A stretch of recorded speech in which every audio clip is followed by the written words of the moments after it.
لیکن یاد رکھا جائے ہم جس دین کو ماننے والے ہیں یہ دین شاعرانہ محبت پر کبھی قائل نہیں رہا ہے. ایسی محبت جو زبان کے بولوں سے شروع ہو کر زبان کے بولوں پر ختم ہو جائے. ایسی عقیدت جو چند رسموں میں منحصر ہو کر رہ جائے. ایسی عقیدت جو صرف جمع ہونے اور کہنے اور بولنے اور سننے اور سن کر کان سے نکال دینے پر ختم ہو جائے. ایسی محبت اللہ کے دربار میں ذرے کے برابر بھی وزن نہیں ہے. اسلام اسی محبت کو معتبر سمجھتا ہے.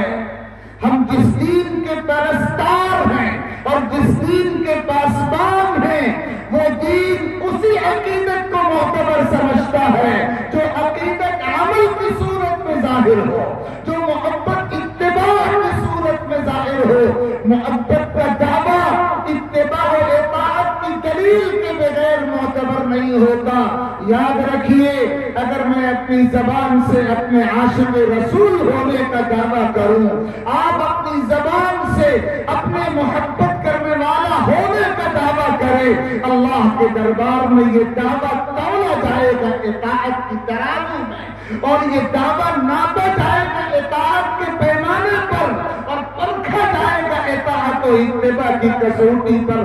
اللہ کے دربار میں یہ نہیں دیکھا جائے گا کہ ہم نے نعرے کتنے لگائے, نہیں دیکھا جائے گا ہم نے زبانی جمع خرچ کتنے کیے, نہیں دیکھا جائے گا ہم نے رسموں کے مظاہرے کتنے کیے, نہیں دیکھا جائے گا ہم نے بیان کتنے سنے, نعتیں کتنی سنی, باتیں کتنی کہیں. اللہ کے دربار میں تو صرف یہ دیکھا جائے گا کہ ہم نے اپنی عملی زندگی میں آقا کریم صلی اللہ علیہ وسلم کے اسوے کی اتباع کتنی کی ہے.